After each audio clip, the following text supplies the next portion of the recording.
अस्सलाम वालेकुम my YouTube family, क्या हाल है आप सबके। हस्ब वादा एक को कहानी आपके साथ आपको सुनाने के लिए लेके आई हूँ। अगर पसंद आए तो मेरा चैनल सब्सक्राइब कर दीजिएगा, लाइक और कमेंट्स भी कीजिएगा। ये कहानी हमारी नज़दीकी रिश्तेदारों में हुई थी। तो शादी करके जब मैं उसी की ज़बानी आपको सुनाती हूँ, जब शादी करके मैं उस घर में गई तो जो मेरी सास थी ना, वो उतारा और ये झाड़ फूँक दम वगैरह करती थी बच्चों को, बड़ों को, लेडीज़ को। तो जब मैं उधर गई तो मुझे वो घर में मेरा दिल नहीं लगता था। शायद मैं भरे घर से गई थी और वो इकलौता ही बेटा था अपनी माँ का ना। तो शाम के टाइम अमूमन औरतों का रश रहता था उनके पास। कभी दिन में आए दिन कोई ना कोई लेडीज़ आती रहती थी उनके पास, मेरी सास के पास। टाइम गुजरा, कुछ टाइम बाद ऐसा हुआ कि गर्मियों के दिन थे, लाइट गई हुई थी। मेरी सास जो है वो ऊपर चली गई तो कहने लगी तुम भी ऊपर आ जाओ। मैंने कहा अच्छा मैं आती हूँ। मैं थोड़ी देर लेटी बेड के ऊपर, तो मेरे कमरे में डोरबेल लगी थी। तो डोरबेल, कमरे में हवा का कोई रास्ता नहीं था क्योंकि कमरा अंदर की तरफ था और यूपीएस का भी कोई इंतज़ाम नहीं था उस टाइम पे। ना यूपीएस था ना बैटरी थी जो पंखा चलता। तो ये डोरबेल एक दफ़ा हिली ना, जैसे आवाज़ आती है हल्की सी। तो मैंने देखा उसको, मैंने कहा हवा तो आई नहीं है, फिर ये क्यों बजी। फिर मुझे लगा कि शायद हो सकता है बज गई हो, हवा वगैरह ने टच कर लिया, हल्की सी है। पर उसके बाद जब मैंने उसको नोटिस नहीं किया तो वो बाकायदा इतनी तेज़ बजी जैसे कोई झनझनाता है उसको हाथ से। और मैं डर के भाग गई कमरे में से। मैंने कहा ये कैसे हुआ। मैं डर के ऊपर गई, अपनी सास को बताया। तो वो कहने लगी कि तुम डर जाती हो छोटी छोटी बातों पे, और ऐसी कोई बात नहीं, हवा आई होगी। और उन्होंने ये कह के मेरा दिल मुतमईन कर दिया। पर मेरे दिल में एक डर था कि ये कैसे हो सकता है कि हवा जब मुझे नहीं लगी, कमरे में आई नहीं, किसी चीज़ को भी नहीं लगी, सिर्फ उसी को लगी। उसके बाद मुझे उस घर में डर लगने लगा, अमूमन डर लगता था। अजीब सी खौफनाक सी फ़िज़ा रहती थी उस घर की। जैसे अकेले में भी बहुत सारे लोग भी होते तब भी डर लगता, और ऐसा लगता कि वीराना सन्नाटा सा है।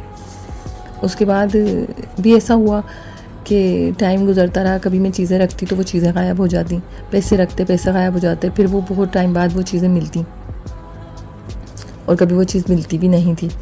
और उसके बाद ऐसा हुआ कि मेरा बेटा हुआ। बेटा मेरा 2 साल का हुआ तो फिर बेटी भी हो गई, यानी जल्दी जल्दी दोनों बच्चे हो गए।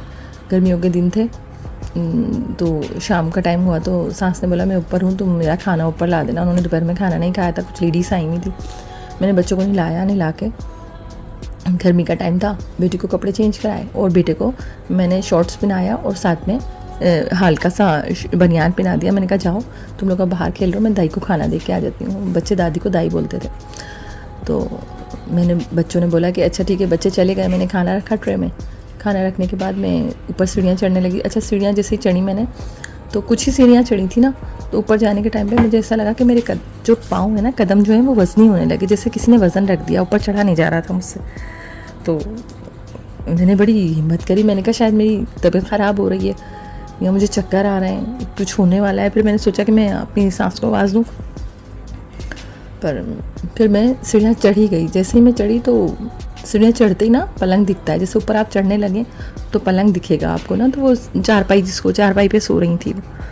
तो चारपाई के ऊपर रली डली थी, पर वो इतनी लंबी नहीं थी कि नीचे का सब कुछ दिख रहा था। मैंने जैसे ही ऊपर एंट्री करी तो मेरी पलंग पे नज़र गई, तो पलंग के नीचे हूबहू मेरे बच्चे जैसा, हूबहू जैसे मेरा बच्चा उसका सांवला कलर था, तो उसके सांवले कलर जैसा उसने शॉर्ट्स पहन रखा था रेड कलर का, और वैसा ही वाइट बनियान पहना हुआ था बच्चे ने। और उसने अपने घुटनों में मुंह दे रखा था, यानी वो ऐसे बैठा था कि मुझे उसका फेस नहीं दिख रहा था। उसका मुंह उसके घुटनों में था और हाथों पे उसने हाथ रख के और अपना मुंह उस पर रखा हुआ था। तो मैंने बोला कि अरे अरहान, तुम गए नहीं, मैंने तो तुम्हें बाहर भेजा था। ये उससे बातें करते करते, अच्छा वो जब तक उसने मुझे नज़र उठा के नहीं देखा, वो बच्चा उसी पोजीशन में बैठा रहा। मैंने जाके ट्रे रखी उनकी टेबल पे, वो सो ही रही थी मेरी सास, और वो बच्चा वैसे ही बैठा था। तो मैंने कहा, एकदम मैं जैसे ही मुड़ने लगी, मैंने कहा मैं इसको बाहर निकालूं, इतनी ऊपर आके बैठ गया ये बाहर खेलने के बजाय। तो मुझे याद आया कि नहीं, मैंने तो उसको ब्लू कलर का शॉर्ट्स पहनाया और ये बच्चा तो रेड शॉर्ट्स में है। और वो शॉर्ट्स था तो मेरे बेटे का, जो मैंने पुराना शॉर्ट्स मेरे बेटे का था रेड कलर का, पर वो ख़राब हो गया था तो मैंने इसको फेंक दिया था। तो वो यूज़ में ही नहीं था, घर में था ही नहीं वो शॉर्ट्स। तो मैं तो डर की वजह से वहीं जम गई कि ये कौन बच्चा है। और मेरी इतनी हिम्मत नहीं हुई कि मैं वापस पलंग के नीचे झांकूं कि वो है भी कि नहीं है। और उसके बाद मुझे ऐसा लगा, मैं बता नहीं सकती, जिस तरह उसने मुझे बताया मैं बिल्कुल उसी तरह आपको बता रही हूँ कि मुझे ऐसा लगा कि ना बस अल्लाह पाक मुझे यहाँ ये चीज़ दोबारा ना दिखाएगी जो मैंने अभी देखी है। और मैंने जल्दी से आवाज़ निकालना चाही कि मैं अपनी सांस को आवाज़ दूँ, तो उनको आवाज़ ही नहीं जा रही थी मेरी, वो बेखबर ही सो रही थी। फिर मैंने आयतल कुर्सी पढ़ी बड़ी हिम्मत करके, और आयतल कुर्सी पढ़ने के बाद मैं जो नीचे की तरफ भागी ना सीढ़ियों की तरफ, तो मैंने मुड़ के नहीं देखा कि वो बच्चा वहाँ था या नहीं था। और जैसे मैंने दरवाज़ा खोला तो बच्चे मेरे दोनों ही बाहर खेल रहे थे। फिर मैंने बाहर सामने वाली आंटी को आवाज़ दी, मैंने कहा आंटी जल्दी आएँ, ऊपर कोई बच्चा है मेरी सांस के पलंग के नीचे। वो मुझे कहने लगी पागल हुई हो क्या, इससे कैसे हो सकता है। मैंने कहा नहीं आप चलें मेरे साथ, ऊपर है कोई। हम दोनों जब ऊपर चढ़े तो वहाँ कोई बच्चा नहीं था, वो आराम से अभी तक मेरी वो सांस अभी तक सो रही थी। फिर उन्होंने आंटी ने उनको उठा के बताया तो वो कहने लगी ये तो पागल है, ऐसी डरती है और कोई ऐसी बात ही नहीं है, हम कितने सालों से रह रहे हैं। बहरहाल बात हुई और आ गई, बात हो गई। फिर ये लोग कहने लगे कि शायद है ना इसका दिल नहीं लग रहा इसलिए ये झूठ बोलती है। पर मैंने अपनी आंखों से देखा था वो सब कुछ, और मैंने भी झेला भी था। उसके बाद मैं मज़ीद वहाँ रहने से डरने लगी, पर ना हस्बैंड मेरी बात सुनते थे और ना ही सांस, और मेरी मजबूरी थी, मुझे वहाँ टाइम गुजारना था। फिर एक दफ़ा ऐसा हुआ कि मैं खाना रोटी बना रही थी, लाइट टाइम वाली गई हुई थी, तो मोमबत्ती जल रही थी किचन में भी और एक बाहर सहन में जल रही थी। सांस मेरी फिर ऊपर थी, मैं डरने लगी थी, पर मेरी वो बात समझती नहीं थी। और मेरे चाचा का घर जो था ना, वो हमारे घर से 5-6 घर छोड़ के ही था, मेरे ससुराल से। तो वो अमूमन मेरे चाचा का बेटा ना अदनान, वो आ जाता था मेरी सांस से मिलने। वो उनसे बातचीत करता था, छोटा ही था, 13-14 साल का। तो वो आके ऊपर बैठ जाता था, वो बातें करता रहता था मेरी सांस से। तो वो आया, उसने मुझसे सलाम किया, कहने लगा आंटी ऊपर है। मैंने कहा हाँ ऊपर ही है। मैंने रोटी बनाने लगी, जब मेरी रोटी दूसरी या तीसरी रोटी बनी, वो ऊपर चला गया। तो फिर वही वाइट शलवार कमीज़ में जो अदनान ने पहन रखी थी, वही शलवार कमीज़ में फिर बाहर से आया, अदनान ही था वो, और सीधा मेरे रूम में चला गया। तो मैंने उसको आवाज़ दी, मैंने कहा अदनान कहाँ जा रहे हो, अभी तो तुम ऊपर गए थे। तो उसने मुझे कोई जवाब नहीं दिया। मैंने कहा पता नहीं, शायद हो सकता है किसी काम से ऊपर से सांस ने भेजा। पर जब मेरी 2 रोटियां बन गई, वो अंदर वापस नहीं आया रिटर्न। तो मैंने कहा कि ये आया तो था अंदर, फिर अंदर वापस क्यों नहीं आया कमरे से। मैंने मोमबत्ती लेके जैसे झांका लाउंज में, लाउंज के बाद मेरा रूम था। तो मैंने आवाज़ दी, मैंने कहा अदनान वो कमरे में होता तो मुझे जवाब देता, तो था ही नहीं। मैंने थोड़ा आगे झांका तो कमरे में कोई नहीं, खूब अंधेरा था। और मैंने तो ऊपर से यहीं से चीखना शुरू कर दिया। मैंने कहा कि वो नीचे आए। मैंने उसको अदनान को, वो भी ऊपर से उतरा। तो मैंने कहा अभी तुम अंदर कमरे में नहीं गए थे। तो कहने लगा नहीं बाजी, मैं तो ऊपर था। तो मैंने कहा नहीं तुम अभी अंदर गए थे। मेरी सांस ने बोला कि नहीं भाई, वो मेरे साथ ही जब से आया बैठा है, नीचे तो उतरा भी नहीं है वो आने के बाद। और फिर मैंने सांस को बताया तो फिर उन्होंने मेरी बात का यकीन नहीं किया। मैंने कहा मैंने खुद अदनान जैसा बंदा देखा है, वही कपड़ों में वो कमरे में गया और वापस नहीं आया। पर वो मानी नहीं मेरी बात और मुझे नाचार वहीं रहना पड़ा। हालात बदस्तूर वही रहे, कभी घर में चीज़ें गायब हो जाती और बस मुझे ही सताना। जैसे मैं सो रही होती तो कभी मैं सोते में मुझे इतनी ठंडी हवा लगती जैसे मेरे ऊपर किसी ने बहुत तेज़ एयर कूलर चला रखा है, या मेरे मुंह पे पंखा में खुला, आँख खोल के देखती तो कुछ नहीं होता। और कभी ऐसा लगता कि मेरा पाँव कोई खींच रहा है सोते में, ऐसे नहीं कि बाकायदा, बस ऐसा फील होता कि जैसे पाँव को किसी ने खींचा है ज़ोर से। और मेरी आँख खुल जाती, बहुत तंग करने लगे थे वहाँ, जो भी शे थी मुझे परेशान करने लगी थी। और उसके बाद ऐसा हुआ कि सास बीमार हो गई, और बीमार हुई तो उनका इंतकाल हो गया। उनके इंतकाल के बाद 4-6 महीने ये चीज़ें और वाज़ा होके आने लगी। हमारा अमरूद का दरख्त होता था, घर के अंदर लगा हुआ होता था, तो उस दरख्त के ऊपर अमूमन मेरे बच्चे देख के रोते थे, डरते थे कि वो बुला रही है। मैं भी डरती थी। मैंने कितनी दफ़ा अपने हस्बैंड को बोला, पर वो नहीं समझते थे। वो कहते थे तुम लोग झूठ बोलते हो, यहाँ ऐसी कोई बात नहीं है, मैं एक अरसे से रह रहा हूँ।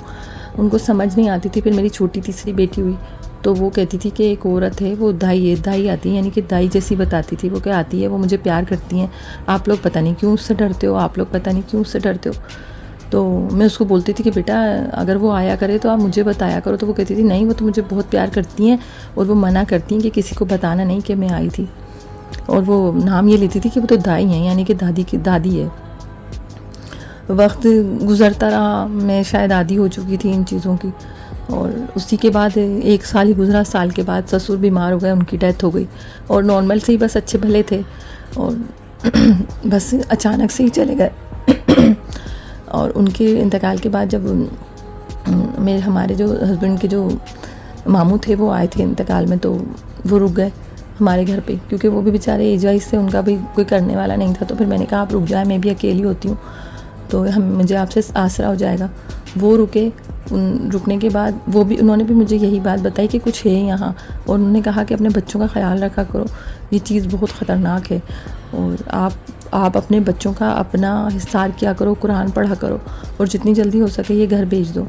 उनका ये कहना था, मुझे बताना था कि वो ऐसा बीमार पड़े कि वो अपने घर नहीं जा सके। बहुत कोशिश की उनको उनके भाइयों ने कि हम ले जाएं, पर उनकी कंडीशन ऐसी नहीं थी कि वो वापस जा सके।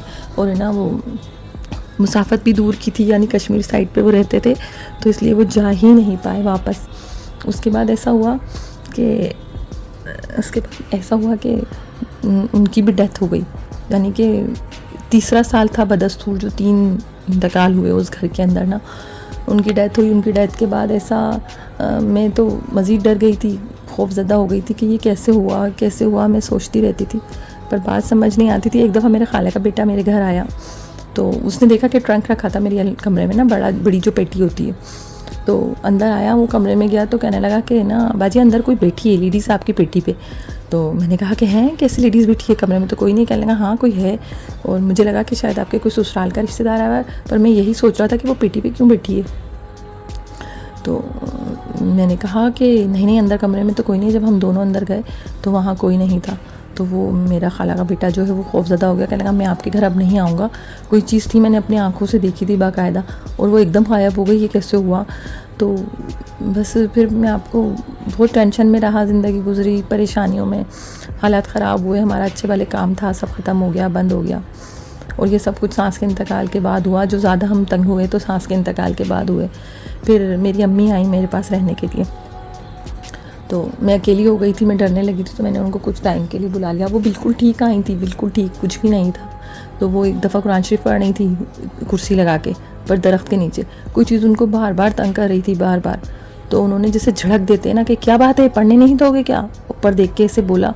तो मैं भी डर गई। मैंने कहा अम्मी क्या चीज़ थी, तो उन्होंने मुझे ये बात बताई नहीं। कहने लगी नहीं कोई चीज़ नहीं थी, बस ऐसे ही। तो मैंने पूछा क्या था, कहने लगी वो कोई परिंदा था, मैंने उससे झड़क दिया।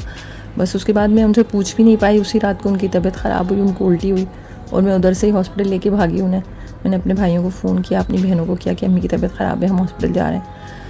ये कहीं लंबी कहानी, उनकी तबीयत ख़राब रही, फिर वो ICU में एडमिट रहीं, पर वो बता नहीं पाई कि उन्होंने क्या देखा था, और उनकी भी डेथ हो गई। उसके बाद मैं डर गई, मैं उस घर में रहना ही नहीं चाह रही थी।